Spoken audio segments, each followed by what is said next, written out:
Tema de hoje: menos culpa, mais vida. Vamos falar juntos o tema? Vamos lá.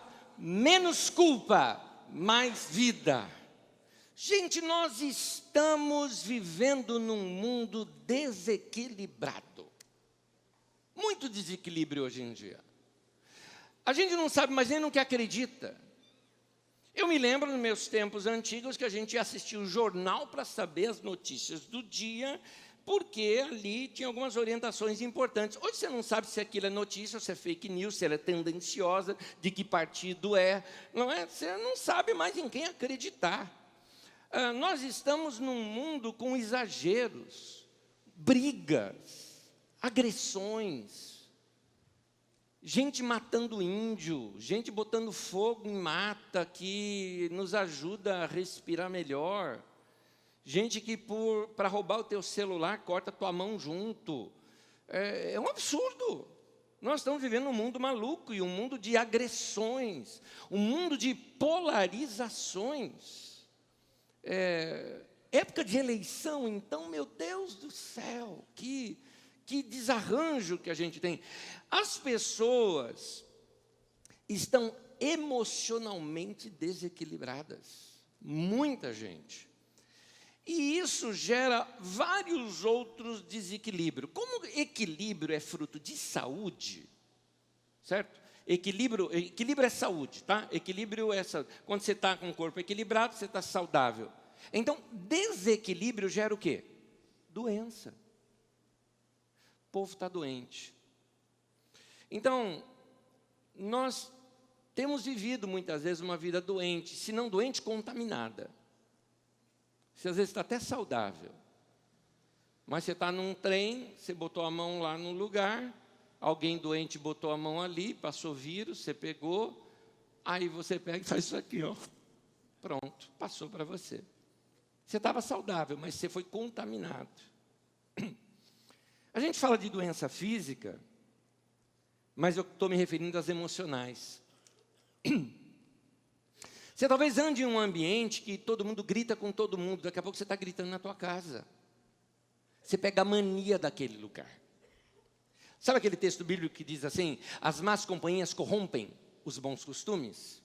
Significa que às vezes, por você ver tanto uma coisa, você acaba aceitando aquilo como normal e você também é corrompido.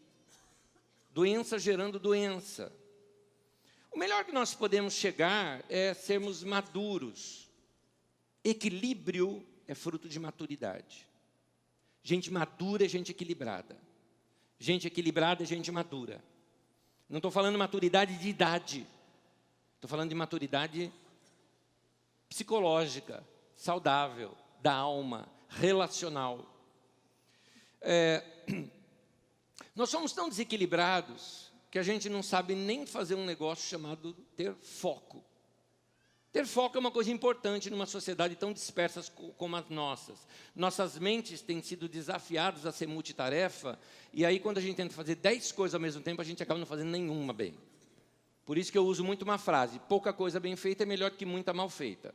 Porque a gente tenta fazer um monte de coisa e não consegue. Então, o que vem? Tem uma coisa importante para nós: tenha foco, para você fazer alguma coisa bem. Só que, como a gente é tão desequilibrado, na hora de ter foco, a gente também desequilibra. E algumas ficam até, assim, quase que até engraçado do jeito que a pessoa fica. Por exemplo, vamos lá. Vamos imaginar uma pessoa que está passando por alguma crise, alguma coisa, seja de saúde ou crise no casamento, uma crise emocional, resolve fazer exercícios físicos e alguém chega assim para a pessoa e fala: foco na vida saudável, foco na sua saúde, vamos cuidar de você. Então ele entra, vai fazer crossfit, né? Tem que ser a da moda no momento, né? E essa pessoa, ela não percebe, mas ele fica chato. Você já percebeu ou não? E eu estou falando com você também, que talvez esteja fazendo essas coisas. Toma cuidado se você não fica chato. Porque às vezes a pessoa vai mudar e ela quer mudar também o hábito alimentar. Ela tinha um hábito alimentar legal. Eu sou a favor de você mudar o hábito alimentar. Eu acho ótimo que você faça exercício físico, mas eu acho horrível se você vira um pregador dessas coisas. Um evangelista disso. Já viu isso? Tem gente assim, eu não sou contra, eu acho legal gente que, por exemplo, consegue ter uma dieta bem saudável. Sabe aquelas dietas assim que você não sabe nem o que é aquilo? A pessoa faz, você come castanha com não sei o quê, tem uns nomes que você tem que procurar para saber o que é. Eu acho legal esse pessoal, eu acho legal porque isso é saúde, é verdade, é muito bom.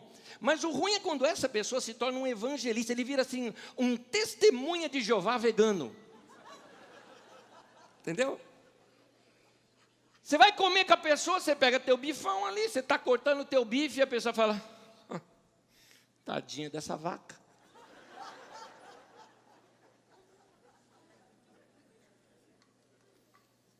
Você vai comer um frango, alguma coisa, alguém chega assim para você e fala, ele sofreu tanto.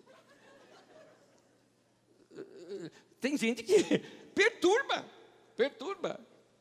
Tem outros focos, quer ver, por exemplo, e aí aquelas pressões de fora. Ontem nós tivemos um encontro de casais aqui na Carisma, e eu estava falando, por exemplo, com as mulheres, a importância de você ter sua própria identidade, não ser dirigido pelos que falam aí fora, porque você pode se tornar muito influenciável. Uma delas é na área da beleza. Cuidado, querida, foco demais na beleza pode ser o caminho para a depressão. Por quê? Porque sempre vai ter uma mais bonita que você. Tenha certeza que vai. Você vai ver. E geralmente aquela que você não gosta. Você vai encontrar aquela sua amiga de escola que era detestável, que você detestava ela, que ela namorava com o cara que você queria namorar quando você era adolescente, tá? Você vai encontrar ela agora com 40 anos de idade, a sua idade, aí você olha para ela e fala, a desgraçada está magra. Vai acontecer isso. A vida da gente é assim, e leva para a depressão um negócio desse. Então, admita, ninguém é bonito em tudo, gente. Eu gostei de uma coisa. Tem gente que é descolada, né? Eu amo gente que é assim, desencanada com a vida. Esse que eu vou citar, ele já faleceu, Ariano Suassuna, eu gosto muito dele, é um fofo. Se você um dia puder ver alguma palestra dele na internet, alguma entrevista dele, e ele contou que uma vez uma pessoa assim chegou para ele, eu vou lhe dizer umas coisas que eu acho que você não vai gostar de ouvir. Ele falou, você sabe que eu não vou gostar, por que você vai me falar? Que dia você nasceu? Ele citou. Ele falou, tu é de Gêmeos. Gêmeo tem 2 caras. Você tem 2 caras. Aí ele falou, olha, se eu tenho 2 caras, por que você acha que eu ia usar essa?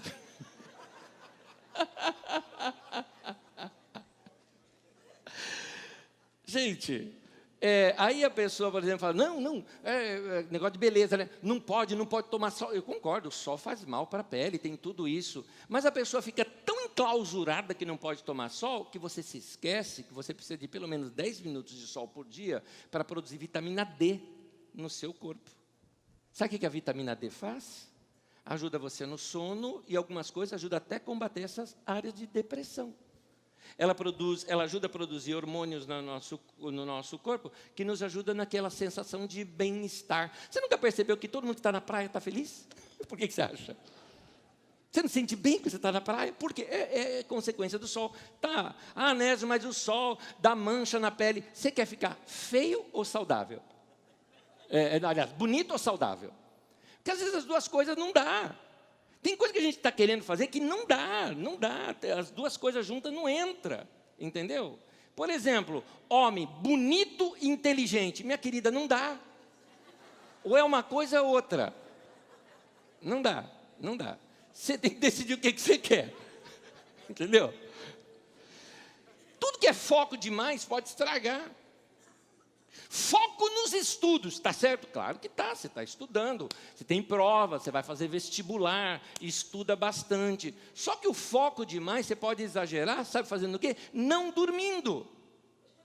Agora, o que você talvez não saiba, é que a sua memória trabalha melhor quando você dorme bem.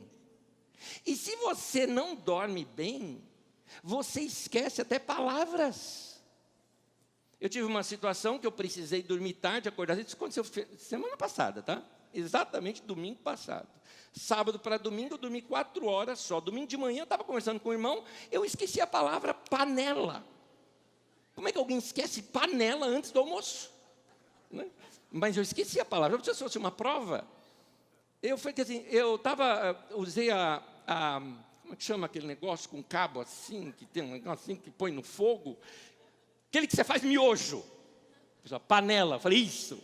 Então, vê que, né, as pessoas esquecem, porque não dorme bem. Então, ele focou tanto no estudo, passou a noite acordado, estudando, vai fazer prova no dia, não lembra de nada do que ele estudou. Então, toma cuidado com o desequilíbrio. O desequilíbrio nos adoece.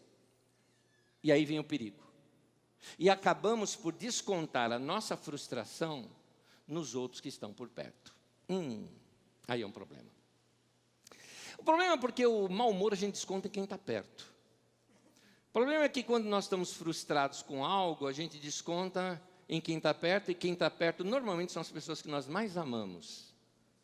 E nós acabamos, você está frustrado, você está com um problema, e você culpa quem está perto de você por você estar frustrado pela sua própria infelicidade.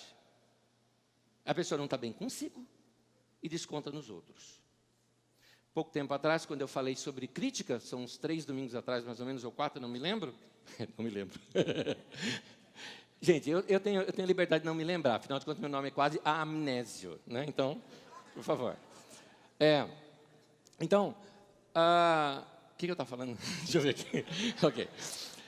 Eu esqueci o que eu ia falar, estou sendo sincero com você. Mas vamos lá. Então, você acaba descontando na outra pessoa quando você não se lembra, quando você não está bem consigo. E isso é um problema, porque nos nossos relacionamentos, a gente acaba ferindo as pessoas sem mesmo perceber que nós estamos ainda aumentando o buraco que a gente está. Tem um texto na Bíblia Sagrada, em Gênesis 4, 23, que mostra um cara azedo.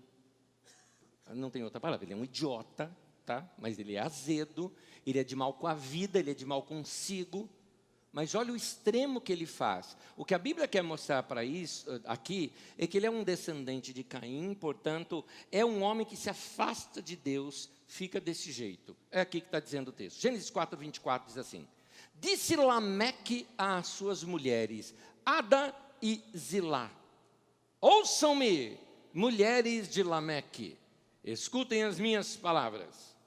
Eu matei um homem porque me feriu, e um menino porque me machucou. Esse cara é doente. Esse cara é tóxico. Então, se nós não tomarmos cuidados, talvez a gente não chegue num extremo desse. Mas nós vamos começar a nos tornar aquela pessoa que sempre culpa o outro por algo. A pessoa tem uma infelicidade, por exemplo, no trabalho, e desconta no marido em casa, ou na mulher em casa. Agora que eu me lembrei do que eu estava falando naquela hora que eu esqueci. Deixa eu falar logo antes que eu esqueça de novo. Quando eu falei aqui alguns domingos atrás sobre críticas, eu disse uma coisa para vocês. Algumas críticas que você tem que aprender a receber crítica, porque algumas críticas que alguém te faz não tem a ver com você, tem a ver com ela. Algumas críticas que me fazem têm mais a ver com a pessoa do que comigo. Algumas críticas... Uma vez, não faz muito tempo, uma pessoa assim falou para mim, eu acho que você brinca demais. Eu lá tenho culpa que a pessoa é mal-humorada? Entendeu? A pessoa é mal-humorada, quer descontar o mau humor em mim? Ué, muda de canal. Não é verdade? Eu não vou mudar por causa disso. Então, imagina isso num casamento. Um sempre gosta de deixar o sentimento de culpa em outro. Isso em todas as relações, no casamento, pais e filhos, amigos, no colega de trabalho. Comece a entender um pouquinho aqui o tema de hoje. Vamos lá, tema de hoje, menos culpa. Vamos juntos falar? Menos culpa, mais vida. Nós costumamos lançar nossas culpas sobre os outros. Eu estava ouvindo uma mensagem do meu amigo Klaus Piragini, e ele narrava ali algumas culpas que as pessoas costumam lançar sobre as pessoas. Eu copiei algumas delas, porque achei as ideias muito boas. Eu copiei algumas delas e outras eu mesmo acrescentei. E então, as pessoas, às vezes, em relacionamento, acabam descontando nos outros a sua própria insatisfação, Você quer ver um exemplo? Vamos lá. Alguém já te falou assim, dessa maneira? Para todo mundo você tem tempo, para todo mundo você faz, só não tem para mim. Alguém já te falou isso? Pois é. Nota que essa pessoa está tentando te lançar uma culpa, que na verdade é uma frustração dela. Quem aqui tem filho na adolescência, ou filho que já passou pela adolescência, para você se lembrar dele adolescente? Quem aqui? Filho adolescente? Exato. Lembra do seu filho adolescente? O que ele fazia? Não te amo mais, ou senão, vou sair dessa casa. Vou me matar. Sim, alguns podem estar passando por uma depressão. Hoje o conflito no mundo está tão forte que eles não estão sabendo absorver. Mas alguns é porque quer controlar. Quer lançar culpa no pai, quer lançar culpa na mãe.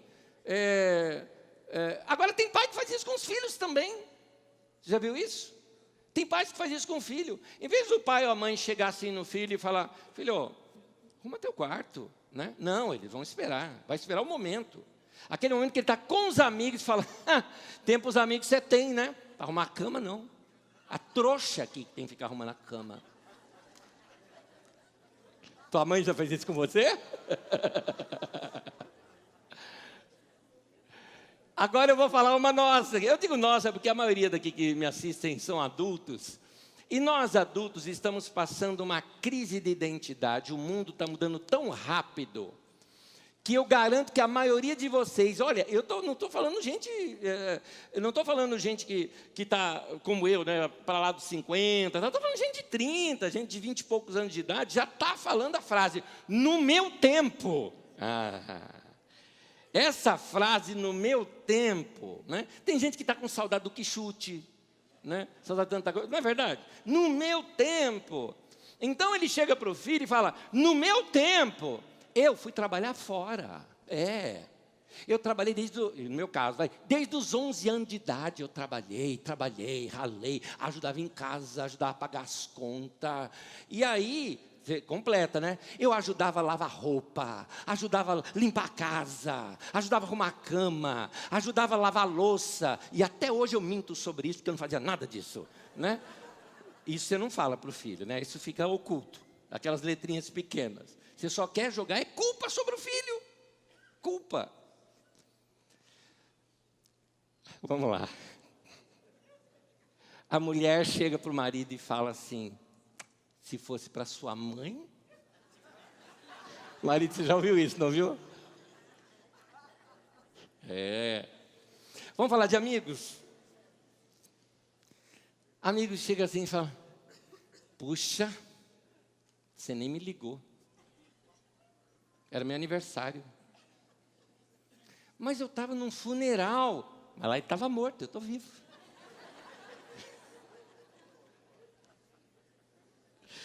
Ai, meu Deus. Gente que é saudável. Eu estou te falando isso, mas talvez eu estou falando se você não joga essa culpa nos outros. E joga às vezes inconscientemente. Uma pessoa uma vez me impressionou na minha vida. Ela me impressionou, que eu vou citar isso até hoje. Olha que eu tinha ali meus, 16, 15 anos de idade, e até hoje eu ainda carrego na lembrança a genialidade daquela mulher. Eu tinha uma tia, a avó, irmã da minha avó, ela era uma lady, ela era uma mulher inteligentíssima, uma pessoa fantástica. A gente a chamava de tia Santa, o apelido dela. Mulher santa, que é o apelido dela era Santa. E eu uma vez fui visitá-la, e cá entre nós, adolescente, lembrar de visitar vovó, tia-avó, não lembra nada. Adolescente vai viver a sua vida, e na casa de velho ele não vai, né? E eu era um desses, eu era normal, eu era um adolescente normal, né? Eu fazia isso. Aí quando eu fui visitar a minha tia-avó, quando eu fui chegar, eu fiquei com senso de culpa. Porque fazia tempos que eu não a via. Eu gostava dela. Como eu gostava mesmo, tanto que eu falo tanto dela, até hoje eu falo, eu gostava demais dela, mas não ia ver. Então eu imaginava chegar lá e ouvir o quê? Aquele sermão de sempre. Os velhos nunca têm mais chance nessa vida, ninguém gosta mesmo, né? A gente fica abandonado, você nunca vem ver, você nunca tem tempo para mim. Eu imaginava isso. E eu estava preparado para receber, assim, merecido, você merece isso mesmo, porque eu fazia meses que eu não ia vê-la. E meu pai, muito gentleman que ele era, sempre ia visitá-la, levava alguma coisa, conversava com ela, via se tinha alguma necessidade. Meu pai era um cara fantástico nesse sentido. E eu não era esse cara fantástico. Meu pai era, eu não. E aí eu tinha que aprender isso, mas já fui com culpa. Quando eu fui vê-la, tia, tudo bem? Eu estava sem graça, confesso, eu estava sem graça. Tia, tudo bem? Dei aquele abraço, ela sempre cheirosa, tal. Ela, senta aqui conversar comigo. Então, tia, desculpa o quê? Desculpa que você não veio? Você tem sua vida, menino. Eu te entendo, já fui adolescente também. Você tem seus amigos, tudo mais. Ah, vamos parar de falar essas coisas, vamos falar de nós? Vamos aproveitar esse tempo que a gente está junto? Que mulher leve! Que mulher leve. Ela não gostava desse negócio de colocar culpa no outro. O que é isso? Inteligência emocional. Vou elogiar publicamente uma irmã da nossa comunidade. Ela, com muita honra, convidou a mim e a minha família para o seu aniversário, que era um momento muito especial da vida dela, comemorando. Você que está me ouvindo, querida, você vai reconhecer que é de você que eu estou falando. Comemorando situações da sua vida pessoal, passaram um perrengue com uma doença do marido, e estavam comemorando um tempo novo na vida deles, e era um tempo tão especial que nos convidou para ir para o aniversário. Eu prontamente, puxa, muito obrigado, tudo mais. O sábado é um dia complicado para mim, mas vamos dar um jeito, vamos lá, vamos. Estava tudo certinho de ir. Gente, na semana, para ser mais próprio, assim, na quinta-feira, ia ser no sábado, na quinta-feira, eu precisei dar um alô, falar, querida, eu não vou poder ir. Ela queria até que eu desse uma palavra lá, eu tinha acertado que eu ia dar motivo. O motivo foi que tem um evento na Carisma, a pessoa que vai pregar no evento, um convento da Carisma que vai pregar no evento, de última hora o emprego da pessoa mandou a pessoa viajar, não tem outra pessoa para ir no lugar, sobrou para mim, eu vou ter que ir lá pregar. E é a igreja, é o meu ministério, tudo mais. Eu assim, tudo com dedos assim, porque eu estava falando, a pessoa ficar muito chateada, um evento planejado, meses de antecedência, planejado, e eu dizendo que não poderia ir. Ela falou, Anésio, claro que eu te entendo. Te entendo. Eu já fui abençoado quando você ministrou a palavra, quero que outros também ouçam. Vai sim, Deus te abençoe. Vou inclusive orar por você. Eu falei, meu Deus do céu, eu que devia ficar aqui, né, abençoando ela que estava me abençoando. Isso são pessoas leves. Minha pergunta é, você é assim?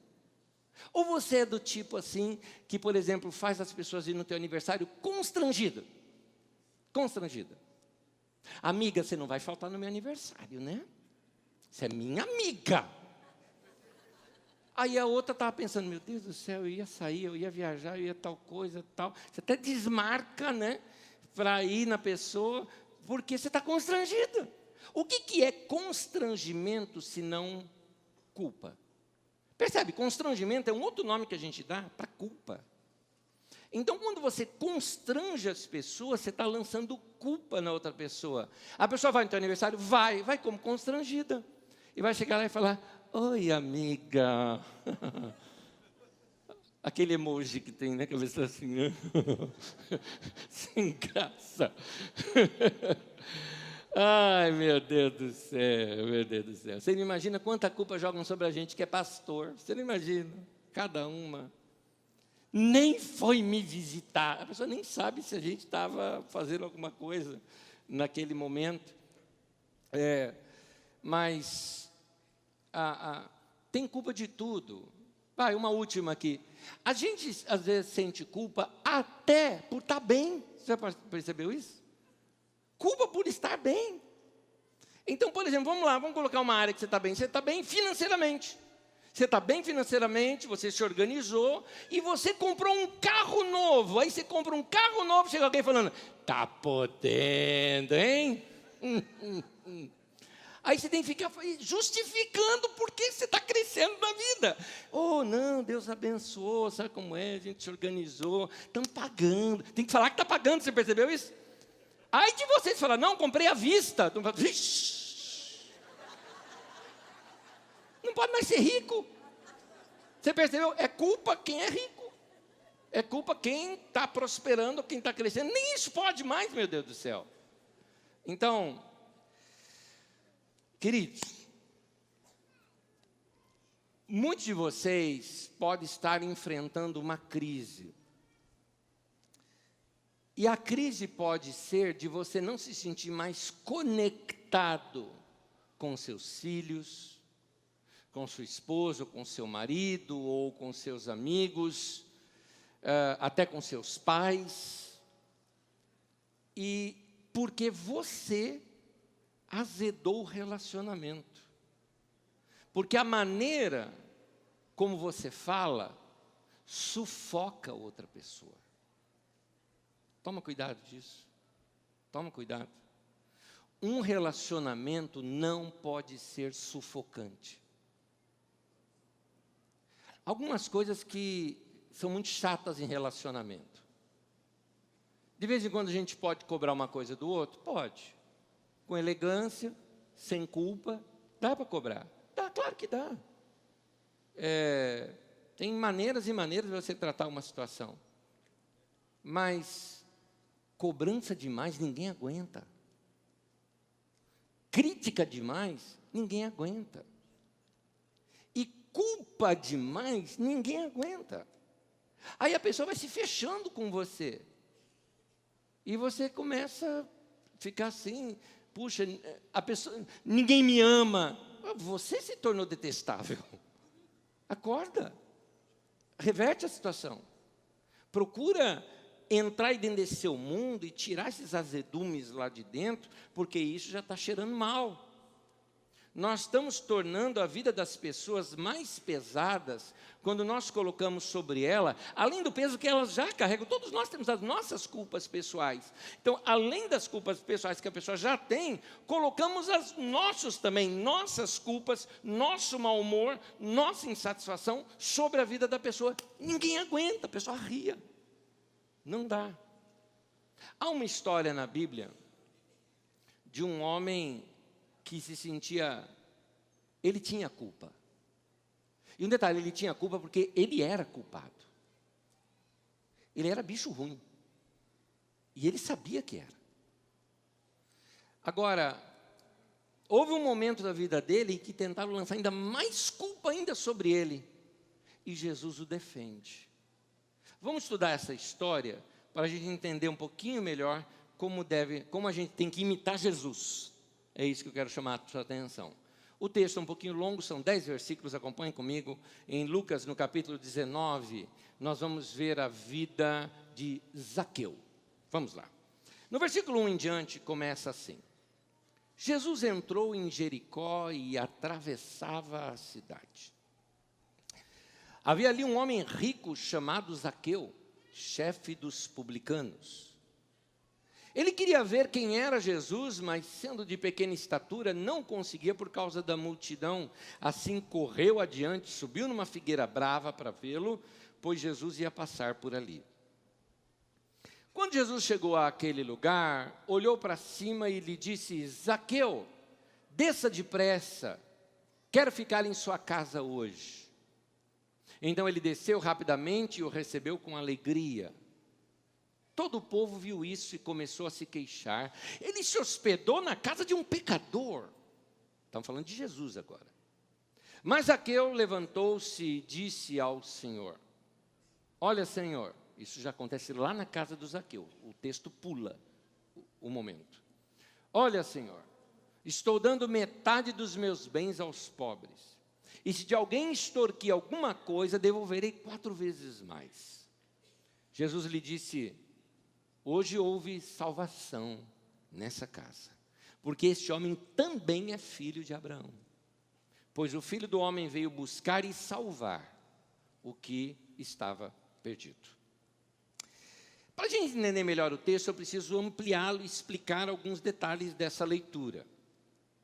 A Bíblia fala... Bom, começa o texto mostrando Jesus atravessando Jericó e indo. Aquela era a época da Páscoa. Jesus estava indo na direção de Jerusalém. Entra pela cidade de Jericó e o povo o recebe com procissão, como se ele fosse o grande rei, era o que dizia, Jesus, filho de Davi. Então, ele era descendente de Davi, descendente do rei, descendente de um rei que era guerreiro. Para eles iam, Páscoa era época de libertação, lembrava a libertação do povo do Egito. O que eles estavam imaginando? Jesus é o cara que vai unir essa nação e vai lutar contra Roma e vai nos libertar de Roma, porque a gente não aguenta mais pagar impostos para Roma, não aguenta mais ficar submisso a Roma, não aguentamos mais isso. E o povo faz aquela festa, e seria uma honra para eles terem hospedado Jesus na sua cidade. Só que Jesus está já saindo da cidade e começa certa frustração no povo que Jesus não ia ficar ali. Zaqueu era um coletor de impostos. Olha o que eu já lhes falei, como o povo já queria libertação. E Zaqueu era um coletor de impostos. O publicano é alguém que é uma espécie de um empresário, o publicano. Ele tem uma empresa que serve a Roma. Então, ele coletava os impostos, e Roma não estava nem aí o quanto que ele coletava. O importante é o quanto que Roma queria que ele lhes pagasse. Roma fala assim, eu quero tanto por cabeça, ou por ganho, tal. Ele dava para eles. Só que o quanto que ele ia cobrar do povo, Roma não estava nem aí, contanto que me pague, não tem problema. Esses caras cobravam muito, abusavam. Quando eles iam cobrar impostos, iam com 2 soldados romanos ou mais. Então, eu chegava num comércio, você vai me pagar tanto, cara, não, tem que se vira, se não for, já vai preso agora. Então, ele era um homem detestável, porque ele era judeu, trabalhando para o time opressor, né, para a nação opressora, cobrava a mais, era rico, e todo mundo sabia que ele se enriqueceu às custas do povo, o pessoal sabia disso. Então, ele era, talvez, certamente um dos homens mais odiados da cidade. Esse era o Zaqueu. Agora, Zaqueu tinha esse problema com a multidão. Diz no texto que ele queria ver Jesus, como ele era baixinho, e o outro problema dele é que ele era odiado. Ele era odiado por aquela multidão. Então, gente assim tem que vigiar suas costas. Porque se Zaqueu entrasse no meio da multidão e alguém localizasse ele, falou, é minha chance. Entenda-me aqui o que eu vou falar. Certamente alguém chegaria com uma faca, entra por trás no homem, mata, grito abafado, no meio de toda a multidão, um alvoroço, ninguém ia notar, daqui a pouco só notaria um corpo estendido no chão. Então, Zaqueu querendo ver Jesus, o que ele faz? Ele corre, coisa que homem não faz no Oriente Médio, que é indigno para ver um homem correndo. E outra coisa que não choca a nossa cultura, mas homem não sobe em árvore no Oriente Médio. É indecente um homem subir numa árvore. É uma coisa deles lá. Isso, inclusive, até hoje, tá? Não sobe. É indecente, é coisa de moleque. E o Zaqueu subiu numa árvore. Mas que árvore é essa? Era o sicômoro. Diferente que algumas pessoas já me falaram, quando eu era criança, falavam, sicômoro era espinheiro. Que espinheiro? Não tem nada a ver. Figueira brava. É uma árvore que ela tem galhos baixos e depois ela vai subindo, galhos fortes, que dá fácil de você escalá-la, só que ela é bem frondosa e com muitas folhas largas, de modo que você consegue se esconder ali. Era por isso que Zaqueu subiu numa. Ele queria ficar escondido da multidão e ver Jesus. E ao mesmo tempo num lugar seguro, porque senão alguém o atacava. Agora, você percebe no texto, que o texto é muito sucinto, né? E nesse texto sucinto, Jesus chega no local, diz que Jesus olha e chama, Zaqueu, desce depressa, eu vou pousar na sua casa. Para e pensa, como é que Jesus, que nunca tinha passado naquela cidade, sabia que aquele homem chamava Zaqueu? Jesus provavelmente ficou sabendo naquele momento. Agora vem aqui a minha imaginação do momento. Se Zaqueu era um homem detestável, e aquela multidão passou exatamente por ali onde ele estava, se alguém o reconheceu, não tenha dúvida que alguém começou a xingar esse tal de Zaqueu. Aliás, ele estava em multidão.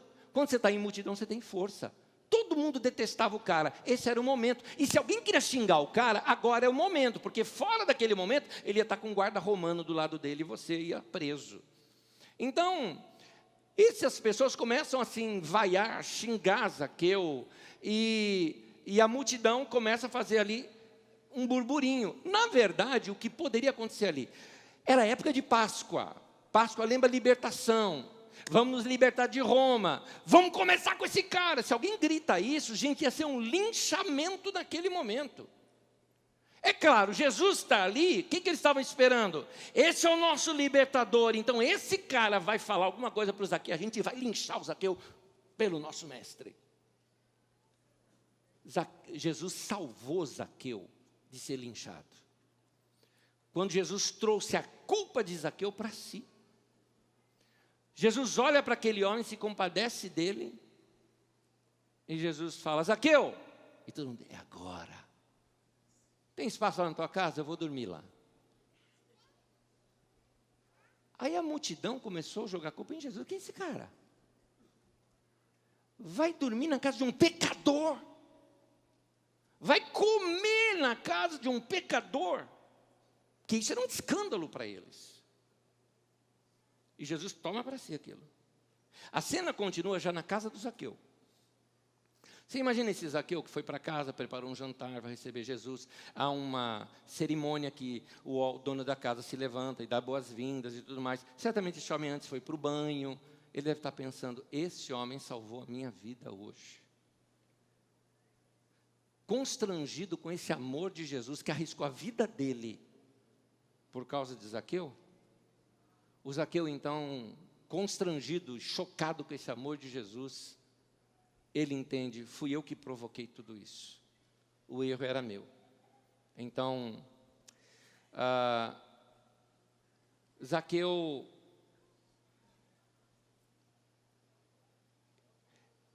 era interessante, ele tinha culpas dele. E Jesus não precisou lembrá-lo de suas culpas. Em nenhum momento Jesus lembra de suas culpas. Jesus em nenhum momento acusa Zaqueu, ainda que Zaqueu tivesse feito coisas terríveis. E nem cobrando de Zaqueu assim, tipo, você viu, né? Agora a multidão me detesta por tua causa. Se ia ser um cara morto, eu te livrei. Jesus não fez nada disso. Por quê? Porque Jesus era saudável. Aqui, mente saudável. Emocionalmente estável. Maduro. Saudável. Ele sabia que ele não precisava colocar nenhuma culpa mais sobre Zaqueu. Diante disso, Zaqueu fala o seguinte, eu vou devolver o que eu roubei, eu vou pagar várias vezes mais de quem eu extorqui. Só depois que ele fala isso, que Jesus fala, entrou salvação nessa casa. Que coisa linda. Gente, eu vou terminar dizendo o seguinte, nós precisamos levar uma vida mais leve. Meu irmão, viva uma vida mais leve. Um dos motivos de nós sermos pesados com os outros e jogarmos culpas nos outros é que nós precisamos levar a nossa vida mais leve. E vou dizer uma coisa, querido, não é difícil de fazer o que eu estou te falando. Não é difícil. Jesus, ele aliviava a carga dos outros, por quê? Porque a vida dele era leve. A vida dele era gostosa, a vida dele era boa. Então, ele tinha vida para dar, porque ele estava cheio de vida. Se sua vida está muito pesada, eu vou terminar te dando alguns conselhos tão práticos que você pode começar hoje. Você pode começar hoje. Hoje você já pode começar a fazer alguns planos. E eu até te desafio a fazer alguma coisa. De vez em quando eu tenho que fazer isso. Lança a tua palavra, porque aí vai tua honra junto. De vez em quando a gente precisa fazer isso. Sabe aquela coisa assim? Pode me cobrar. Nessa semana eu vou começar a andar pelo menos, ou me exercitar. Aí você ficou pesado agora. Agora você ficou pesado. Você pode chegar em casa hoje, por exemplo, e falar, eu quero mudar minha alimentação. Pode me cobrar. Eu não vou mais comer aquela gordurinha gostosinha da picanha. Claro que não vai cobrar. Não tem mais dinheiro para isso. Acabou? Acabou. Você estava achando que agora era Natal? Natal nada. Nosso Natal virou quaresma. Ninguém come carne. Né? Para quem vai me ouvir isso daqui a alguns anos, é que nós estamos numa crise do preço da carne aqui no Brasil. Muito bem. Eu tenho alguns conselhos para te dar. São rápidos, então, viva uma vida mais leve. Os conselhos são rápidos. Primeiro, tenha um dia livre. Meu irmão, você já leu na Bíblia sobre o sábado? Você viu que é mandamento? E entenda, e ali o termo é porque se refere a um dia de descanso. Né? Mas eu trabalho no sábado. Mas algum dia da semana você descansa, é o seu sábado. É um dia para você cuidar de você, para tornar um dia gostoso. Que tal você fazer alguma coisa diferente do seu dia a dia? Eu lido com computadores o dia inteiro. Então, não pegue em computador, não pegue em celular naquele dia. Vai cuidar de um jardim. Querido, é muito bom. Eu conversei agora há pouco aqui mesmo, conversei agora há pouco aqui com o Gil. O Gil estava me... Posso, Gil? Brincadeira nossa aqui. O Gil estava me contando, cara, eu estava de ontem para ontem, assim, numa montanha, 1000 metros de altura, vendo o pôr do sol, o nascer do sol, não sei, aquela coisa linda. Tal. Eu virei para ele e falei, cara, isso é uma sessão de descarrego. A delícia. Vai fazer alguma coisa que tira a tua atenção, que tira a tua irritação. Me adiantando. Segundo, durma bem. Dormir, meu irmão. Vai dormir. Nada substitui o sono, um bom sono. Anésio, eu não consigo dormir. Eu tenho uma dica para você dormir. Tem um negócio em casa chamado chave geral. E outro botão chamado power, que se você apertar muito ele desliga o seu celular. Você desligou o celular e toda a chave geral de casa, eu duvido que você não durma. Porque você fala, não tenho sono, mas fica na Netflix. Não tenho sono, mas fica na rede social. Querido, e sono é aqueles fatores, local escuro, colchão bom. Quem é vendedor de colchão, aproveita hoje. Propaganda gratuita aqui, Colchão bom e travesseiro bom, que todo mundo precisa. Nes, meu lá de casa tá ruim. Exato, teu carro é novo, tua roupa é nova, celular é novinho, e colchão que te dá saúde e sono é velho. Tem alguma coisa errada, não, na tua vida? Roupa agradável para dormir. Você dorme com uma roupa tão velha que ela enrosca em você de noite. Você vira na cama, ela fica assim, torta em você.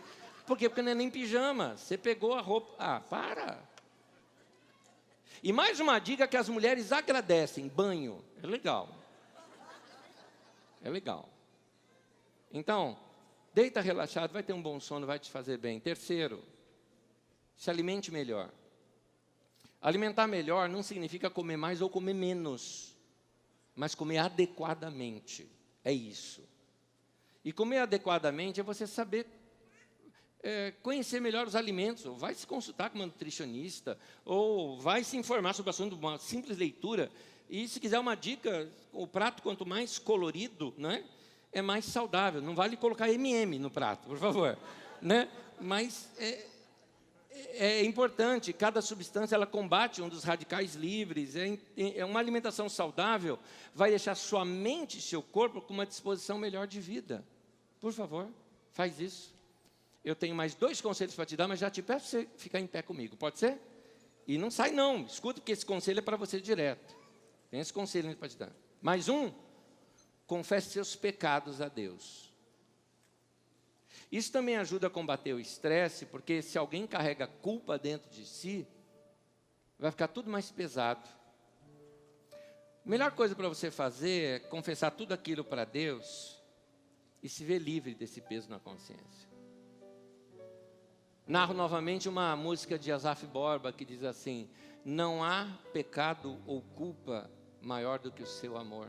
Não há nada que façamos que não possa perdoar.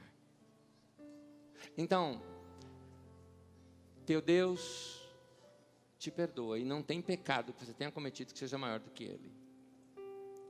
Então confessa. Confessa aqueles pecados que talvez você nem ache que é pecado. Chatice, mau humor. Confessa. Fala para Deus, Deus, sou chato, mas me ajuda a mudar. Por último, desenvolva uma nova maneira de comunhão com Deus. Procura descobrir novas formas de adorar a Deus. Eu tenho falado isso aqui com você. Qual a última vez que você cantou para Deus? É tão legal, tão bom. Adora a Deus, meu irmão. Não vale aqui só no culto de domingo, não. O culto de domingo é bom, é gostoso. Estou falando quando você faz isso particularmente entre você e Deus. E o mais legal, você pode ser desafinado, que Deus entende. Não tem problema. Você pode cultuar a Deus ouvindo uma boa música. tempo de contemplação na natureza. Lembra? Nas estrelas eu vejo a sua mão, no vento eu ouço a sua voz. Isso são poemas que mostram alguém que cultuou a Deus no meio da natureza. Ou aquela gratidão no coração pelas coisas boas que Deus te deu, que Deus te fez. Gente tão querida que você ama, que tem na sua vida. Se você parar para observar o tanto de coisa boa que Deus te fez, cai muito bem aqui a boa letra do velho hino, que diz assim: e verás surpreso o quanto Deus já fez. Então, conte essas bênçãos que Deus tem feito. Amém? Vamos fechar os olhos para orar? Com os olhos fechados, traga na sua mente algumas coisas na qual você pode ser grato a Deus nesse momento. Pessoas, coisas, não importa. O que está no teu coração nesse momento? Deus, obrigado por fulano de tal. Obrigado por estar aqui hoje, ouvindo essa palavra. Obrigado porque eu tenho alguém que eu amo. Obrigado porque eu tenho família. Obrigado porque eu tenho alguém que me ama. Obrigado pelas minhas conquistas. Alguma coisa que te tornou feliz aí nesses dias, nessa semana. Põe no coração. Deus lê o coração. Põe no coração isso. Com isso em mente eu quero orar com você. Senhor, nós queremos ter corações mais gratos, menos azedos e mais gratos, menos pesados e mais leves. Ajuda-nos a viver com menos culpa e mais vida. Que o Senhor nos ensine isso. Corrija-nos ao longo da semana quando errarmos. Corrija-nos para que nós possamos produzir mais vida nas pessoas ao nosso lado e aliviar as culpas dessas pessoas. Ajuda-nos a crescer, a sermos maduros, equilibrados e saudáveis. Nós te pedimos esse auxílio. Eu sei que Teu Espírito Santo está em nós e Ele nos guiará em todo bom caminho e vai nos lembrar das palavras que o Senhor tem nos ensinado. Portanto, desde agora, nós te agradecemos por essa semana que vai ser diferente na nossa vida. Em nome de Jesus. Amém e amém. Que Deus te abençoe. Em nome de Jesus. Bênção sobre vocês. Até domingo que vem. Abençoa quem está do teu lado e vai em paz. Deus abençoe.